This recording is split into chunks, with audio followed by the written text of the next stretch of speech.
kanilang taus-pusong pag-ibig, karugtong sanay pag-ibig na panghabang buwan.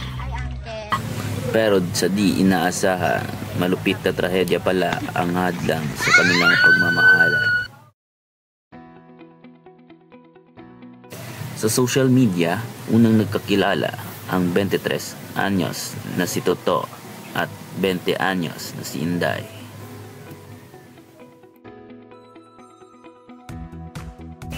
Ang pagmamahalan daw nila ni Toto at Inday ay hindi nila inilihim sa kanyang mga magulang.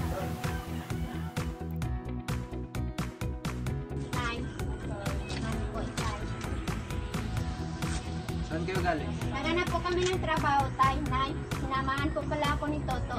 Nay, Tay, boyfriend ko po pala si Toto. Ah, ikaw pala si Toto. Magandang umaga sir. Kinang umaga din sa'yo.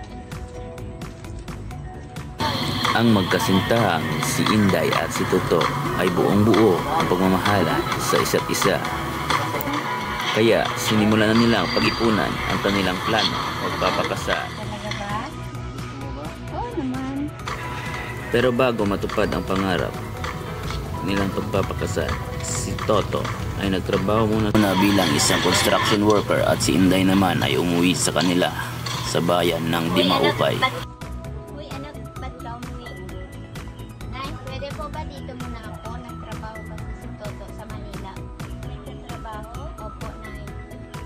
Sige, aayusin ko muna yung kwarto ng kuya mo para doon ka na matulog. Salamat po, Nay.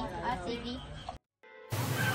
Dakong alas 9 ng gabi nung 28 nitong buwan lamang ng Agosto, habang papauwi ng bahay si Inday, muli daw nagkausap ang dalawang magkasintahan na wala naman daw ibang nararamdaman si Toto ng mga sandaling iyon, pero ilang saglit pa.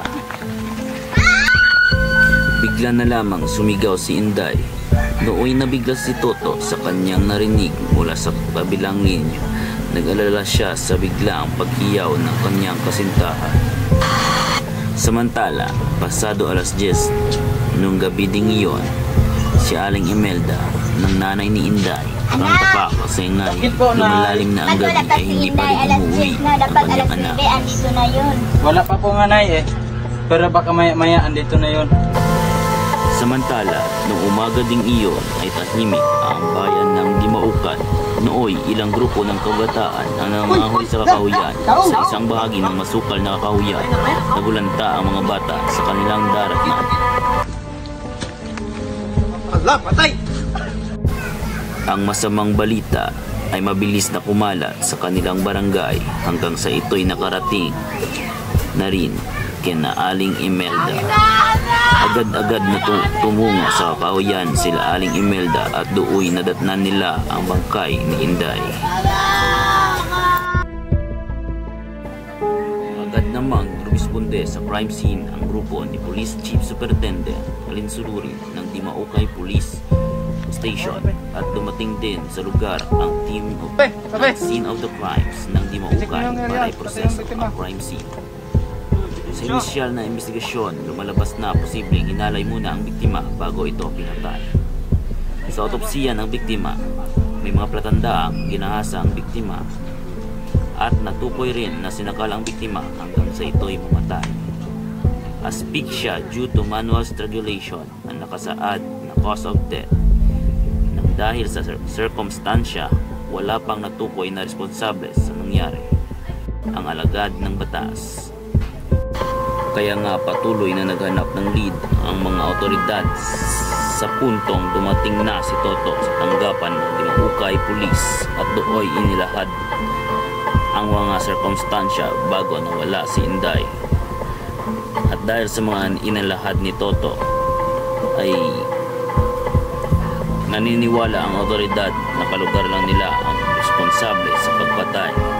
Ang mga pangyayaring di man nakita ni Toto pero narinig niya sa cellphone, kaya nga ito ang naging lead sa investigasyon.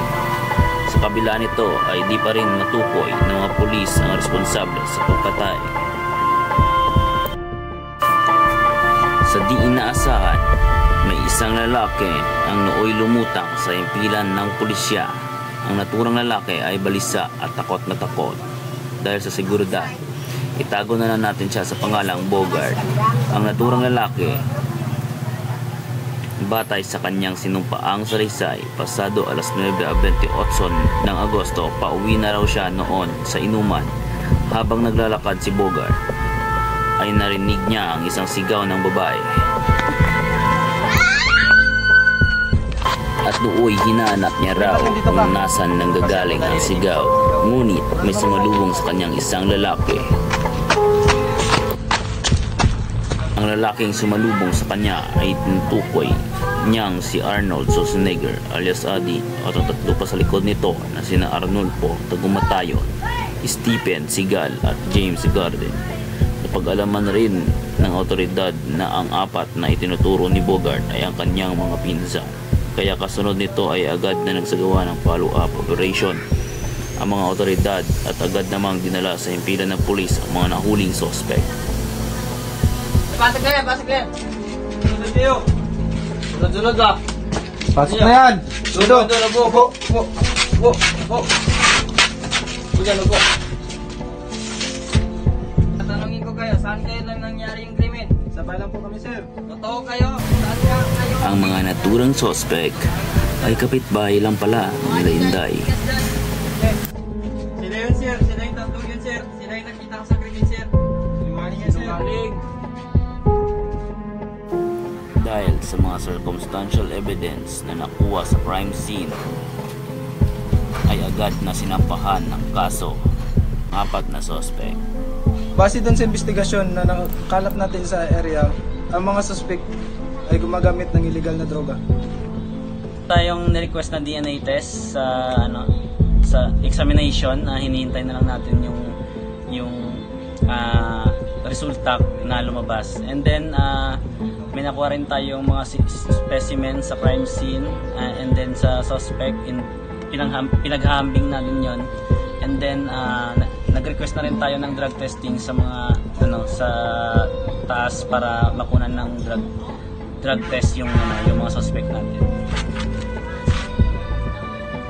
Nagsampan na rin tayo ng kaukulang kaso sa mga suspect sa pagpatay kay Inday, at